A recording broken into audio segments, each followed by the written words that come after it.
2025 Chennai book ஃபேரில் வந்து நான் வாங்கிய புத்தகங்கள் இதில் வந்து நிறைய புக்ஸ் வந்து எனக்கு மைண்டில் ஆல்ரெடி இருந்துச்சு. ஸோ இந்த வாட்டியாவது வாங்கிடணும்னு சொல்லிட்டு வாங்கியிருந்தேன். முதல்ல ஒரு மனிதன் ஒரு வீடு ஒரு உலகம். ஸோ இந்த புக்கு வந்து ரொம்ப நாளாக வாங்கணும்னு நினச்சிட்டே இருப்பேன். பட் சரி அப்புறம் பார்த்துக்கலாம், நிறைய புக்ஸ் ஆல்ரெடி படிக்க வேண்டியிருக்குன்னு சொல்லிட்டு தள்ளி போய்ட்டே இருக்கும். ஸோ ஒரு வழியாக இந்த புக்கு வாங்கிட்டேன். இந்த புக்கு வந்து நான் படிக்க ஆல்ரெடி ஆரம்பிச்சிட்டேன். உண்மையிலே ரொம்ப நல்லாயிருக்கு. ஹென்ரின்ற ஒரு கேரக்டர் ஸ்டார்டிங்லேயே வந்து ரொம்ப நல்லாயிருக்கு. எனக்கு இந்த இது படிக்கும்போது வந்து ஸ்டார்டிங்கில் வந்து இந்த ஹென்ரியும் தேவராஜனா, ஸோ அவங்க 2 பேருக்குள்ள ரிலேஷன்ஷிப்பே வந்து எப்படி இருந்துச்சுன்னா எனக்கு வந்து மெய்யழகன் ஃபீல் வர மாதிரி இருந்துச்சு. ஸோ ஸ்டார்டிங் எனக்கு ரொம்ப ரிஃப்ரெஷிங்காக இருந்துச்சு இந்த புக்கு. ரெண்டாவதாக வந்து சாரு நிவேதிதாவுடைய புக். சாரு நிவேதிதாவுடைய 0 டிகிரின்னு ஒரு புக் இருக்கும். ஸோ அதுவுமே ரொம்ப நாள் மைண்டில் இருந்துகிட்டே இருந்துச்சு. பட் அந்த புக்கை வந்து எந்த புக்ஸ் ஃபஸ்ட்டு படிக்கலான்னு சொல்லி கேட்குறப்ப வந்து இது பெட்டர் சாய்ஸாக இருக்குது சொல்லியிருந்தாங்க. ஸோ இதுவும் படிக்க ஆரம்பிச்சிட்டேன். இது வந்து நம்ம வீட்டுக்குள்ளே இருக்கிற அந்த கணவன் மனைவிக்குள்ளே இல்லை ஒரு கான்வர்சேஷன்ஸு அதுலேருந்து ஸ்டார்ட் பண்ணுற மாதிரி இருக்கும். ஸோ நம்ம வீட்டுக்குள்ளேயே நிறைய ட்ராமாஸ் இருக்கும். ஸோ அந்த ட்ராமாஸை வச்சு ஸ்டார்ட் பண்ணியிருப்பாங்க இதில். அடுத்ததாக வந்து தமிழ்நாட்டு வரலாறு. இதுவுமே ரொம்ப நாள் மைண்டில் இருந்துகிட்டே இருந்துச்சு. எனக்கு வந்து நம்ம ஊரை பற்றி என்ன சொல்கிறது, எங்கேருந்து ஆரம்பிச்சு இந்த கான்டெக்ஸ்ட் என்ன, நிறைய நேரம் நமக்கு வந்து ஒரு விஷயம் சொல்லும்போது இது எங்கேருந்து ஆரம்பிச்சுனே புரியாது.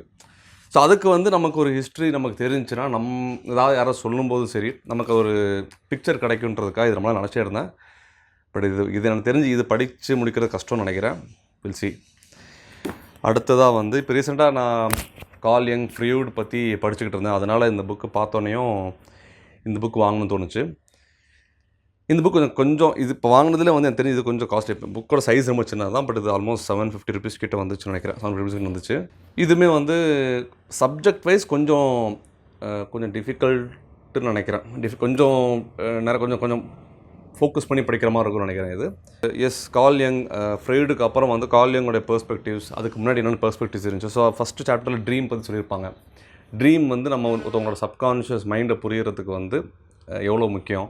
ஸோ அதே மாதிரி நியூரோசிஸ் ட்ரீட் பண்ணுறதுக்கு வந்து ட்ரீமை வந்து எப்படி யூஸ் பண்ணுவாங்கன்னு சொல்லிட்டு சாப்டர் 1 சொல்லியிருப்பாங்க. இது கண்டிப்பாக எனக்கு தெரிஞ்சு நல்ல புக்காக இருக்கும்னு நினைக்கிறேன். பட் படிக்கிறது கஷ்டமாக இருக்குன்னு தோணுது. Will see.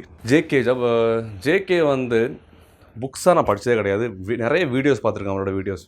எப்போ பார்த்தேன்னா லாக்டவுன் டைமில் வந்து தனியாக இருக்கிறப்போ வந்து மைண்டில் நிறைய தாட்ஸ் இருந்துகிட்டே இருக்கும். ஒரு மாதிரி டிஸ்டர்பிங்கான தாட்ஸ் இருந்துகிட்டே இருந்துச்சு. அந்த டைமில் தான் எனக்கு வந்து இந்த ஜேகே ஓஷோ இவங்களை பற்றி ஓஷோட புக்ஸ் படிச்சிருக்கேன். ஓஷோட கம்பேஷன் ஒரு புக் படிச்சிருக்கேன். ஸோ அதுவுமே என்னோடய பெர்ஸ்பெக்டிவ் பயங்கரமாக மாற்றுச்சு. ஜேகேமே வந்து இன்னவே வந்து அந்த டைமில் வந்து எனக்கு ரொம்ப ஹெல்ப்ஃபுல்லாக இருந்துச்சு.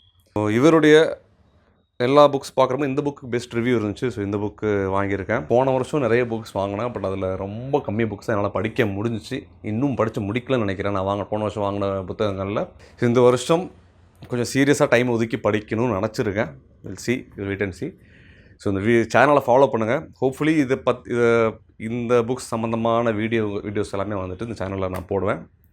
See you next video.